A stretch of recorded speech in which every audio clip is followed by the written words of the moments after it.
Welcome to Reolink. Please install Reolink app and scan the QR code on the camera. So that's mounted. We'll give you a little preview of what this looks like. Honestly, I should have screwed the panel on first, but now I appreciate technology, but I'm not one to have the latest and greatest gadget, and I just like a simple life. Like if I'm going to use technology like my phone, then I use it to text, and I use it to call people, but I don't use it much for the internet. I do that with a laptop, and I try to stay unplugged most of the day. But one thing that we definitely have come around on are these remote cameras from Reolink, and we're especially obsessed with keeping track of Daryl Delbert Donkey. He's the newest addition to Piney Grove. He likes to graze all day, but we have Chief and Charlie over there, our mini Highland cows, and sometimes they get a little bossy with Daryl Donkey, so we keep an eye on him with a Reolink 120 volt camera right there. But the issue with that camera is if Daryl Donkey gets over here or back there a little ways under the cover or the shade of the trees, then you got to zoom in with that PTZ camera, and when you zoom in so you can see him, he's very pixelated. And we decided that we would put up a camera right here on the garden, and this camera can rotate to look at the garden, but primarily it's going to look at the shade trees over there where the cows and Daryl spend most of their day. But these cameras are so simple to add to your phone and also to the client on your laptop. So when we're in the house and we're hooked up to Starlink, we keep it up almost all the time so we can keep track of Daryl, we can keep track of the pond. I have one here at the mega shed. I have four cameras, and by the end of this video we'll have 5. So if we're in Walmart and we want to check on Daryl or the cows, we can just bring up the app on our phone, and there they are right there.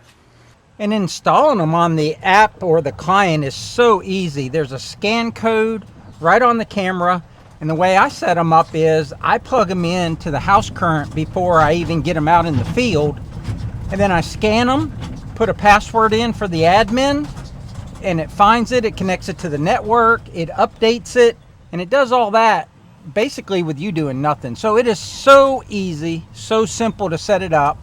And that's when I like technology, when you don't have to constantly change the settings and things become cumbersome. Like even pairing Bluetooth to me is unreliable. But these cameras, since we've had them, once I've set them up, which literally takes a minute or two, then they're just hands-free after that. They just work. And the beautiful thing about the Reolink system is they have onboard storage. So you don't have to have a plan. Like we've had the Ring cameras, we still have a Ring camera. And if you want the Ring camera to record and keep what's going on at your house, your front door, whatever, you've got to pay a monthly service. With Reolink, you don't, because all of the alerts and all of the recordings are right on board with a mini SD card, and you can access them remotely as well. We download them all the time if we want to share them with friends, like if the donkey and the cows are playing or something. So we've just found that these Reolinks are a much better option than the pay per month kind of cameras that are out there. And I'm not trying to hard sell you on the camera. Whenever I find something that I really like and I really use and I think might be something that people are hesitant on, I become a cheerleader for it. Whether they're given to me or I pay for them or whatever, if I like it, I just like to share that information. So for an installation like out here where there's no power, we're going to hook this up to solar. And they have solar kits that come with the cameras. So I'm going to have a solar kit on this Atlas. And all I'm doing is I'm going to put this piece of, I think it's a 2x8, might be a 2x6, on top of this post. And this is just our corner garden post. Well, we expanded our garden, so it's our middle post. Then I'm going to hang the camera from here. And the camera can actually be a side mount or it can be an underneath mount. And if it's out here, then I can turn it around or I can spin it, right? I can pan it and it can see farther than if it was jammed up against this post. So I was just checking on the length of this board right here, and then I can put the solar on top. The sun rises over there in the east, it sets over there in the west, so I can basically point the solar a little bit to the south right here, the solar panel, and we'll be golden. So yeah, this is going to work out great. And that's how easy this install is. They even make them, or they come with a strap, and you can strap them to the tree. And I have one more camera left to mount, and I want to use that as like a trail camera, but I got to increase my Wi-Fi signal before I can do that. I'm going to show you how super simple this is. This is the camera, and here's the Wi-Fi antenna. And remember, we stuck this board out off the end. So what you can do is you can actually take this antenna and push it in different directions. So that's as far as it'll go that way. But like if I want to protect this camera from the sun, I can put it like that. And that antenna will pick up fine because the left side of this antenna is what's pointed towards the Wi-Fi. Or I could put it out like this because it's made to be weatherproof. But I'm going to put it up underneath a little bit. And the camera's actually on. I charged the battery. It came with about a 50% charge. And I've been charging the battery while I've been getting everything else ready. And it comes with this bracket right here. So this bracket is what mounts onto the board. So I'm just going to kind of eyeball it, because it doesn't have to be perfect, and get this bracket mounted, and then we'll put the solar panel on. So I think that's a good location for it. It comes with screws, but I'm going to use stainless steel. I'm just a big believer in stainless steel. And the tools are so minimal, I'm going to pre-drill, just because I don't want the wood to split. I'm going to pre-drill, mark my holes.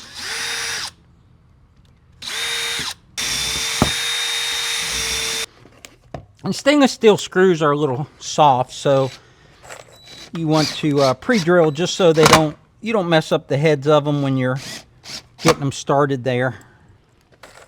And the bracket's recessed, so these screws actually flush mount in there. And that's all it takes to put the mount on. Then the camera goes over that, and then there's a couple set screws that go in the side of the camera. We're not going to put them in yet. Okay, now we're going to mount the solar, and if you remember, the post is going to be right here. It doesn't really matter where the solar goes, but we want to have access to the screws we're going to put in the top of the post. So we'll go ahead and pre-drill for the screws that are going in top of the post.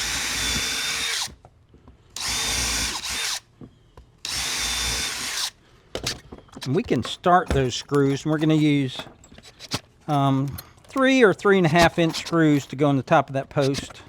We mentioned that the camera can be a strap mount, and so can the solar mount to a tree. So the way you would mount this to a tree is they give you this washer, and this washer goes a certain way where it shows the holes here for this strap. This isn't the strap, this is the strap bracket. And that says back. So it's going to go one way or the other, but basically it'll go up like that, and then you'll trap your strap underneath of it, and then you could strap it to a tree, and you would have solar from a tree without having to put it on a post. You can also leave that little neoprene washer in there, and that'll keep bugs from going in here if that's something you care about. But this solar can go anywhere. We mentioned that the panel is going to face back, and if you're apprehensive about solar because you think, man, how's that going to run the camera? Well, this camera is made to record 24/7, and you can turn that off so it's only triggered by the AI in it, and the AI will sense people or animals or cars. There's different settings in the app you can change on it. But if you just want it to record 24/7, you put in the biggest SD card you can put in there, which I think is like 164 gigabytes.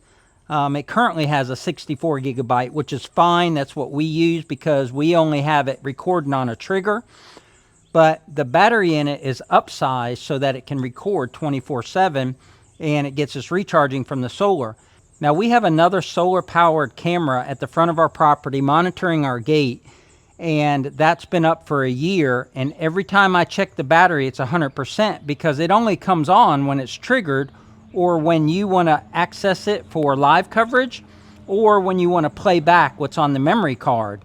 So even with this little solar panel, that battery in a year has kept 100% with no problem at all. So this is even in a better location to get more sun. So that is not a concern of mine. And that is real world data. That's not just, you know, something that the company says. But this solar panel can go anywhere along here. So we're gonna just put it right there. And we're not gonna use their screws. We're gonna use our stainless screws, pre-drill. We'll put our bug-proof washer in here. It says peel off the sticker and stick it on the bracket, but you don't have to. It'll be fine just like that. I come from a marine environment on the Chesapeake Bay, so I'm very aware of the corrosion that's in the general outdoors. But if you're not, stainless basically will last forever. That doesn't mean stainless, it's stainless, not stain proof. That doesn't mean it won't tarnish a little bit. But these screws, even if this was a saltwater environment, you should be able to pull them out 10 years from now with no problem, whereas a regular screw would rust completely. There would be nothing left of it. So that's mounted. We'll give you a little preview of what this looks like. Screw up into the bottom of the solar panel. Honestly, I should have screwed the panel on first, but it's easy enough to do like this. Just to show you what I'm doing, I'm just screwing that into the base of it. It's got a little lock nut there. So it's got a little plastic jam nut. I'm going to go ahead and get that really tight on there, just because it'll be out there in the wind. And now if you loosen up this part right here, you can spin that any way you want, and it lets it pivot. So remember we said we had the sun, you got a little divot right here. The sun was going to be to the south, like that, and also overhead, east to west. So we can preset this where it's pretty much optimal. You can always change it, but it's easier to do it down here than on the ladder. And if this flops around or ever gets loose because of the wind, you can always go up there and tighten it. That's not going anywhere until it does. The other one that I put on, it's never moved. So if you think this is moving too easy, it's not going to have any negative effect. So now let's figure out the length of our wire and then tuck the rest of it up under here.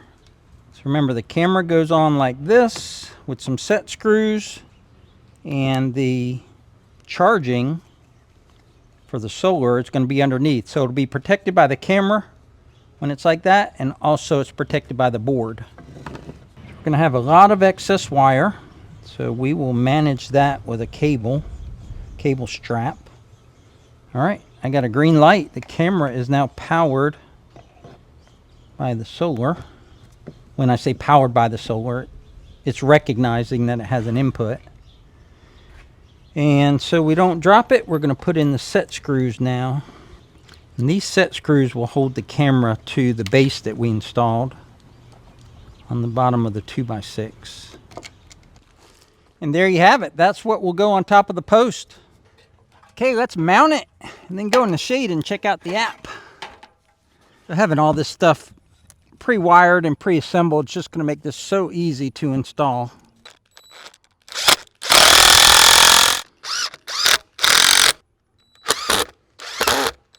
Got to do a little adjustment on the solar panel. Right now the sun's over there, so it's hitting it at an angle. But from, let's say, 10 o'clock to 2 o'clock, it should have great sun. It's pointed in the right direction, pointed due north. I'm gonna have to shim it a little bit to get it level. But let's go check out the app. I was hoping I could get enough Wi-Fi signal at the other end of the garden there, but once I had the camera mounted and everything, I couldn't access it with my app because it just couldn't get a signal, because the Wi-Fi router is in the attic of the house, and the red barn, which is 20 foot tall, was blocking the signal in that location. But by moving it back 50 feet here to this other post, I was able to get at least one bar on my phone. But we've been accessing the camera with my app on the phone, and also Deb's been accessing it with the client inside, and she said it's crystal clear. I could move it from out here. I could make it pan, and I could make it tilt. I don't think it's a zoom, a PTZ. I think it's just a PT camera. If you're interested in a setup like this, check out the links below. I'll have the link to Reolink as well as our codes there. We'll catch you on the next one, guys. Take care.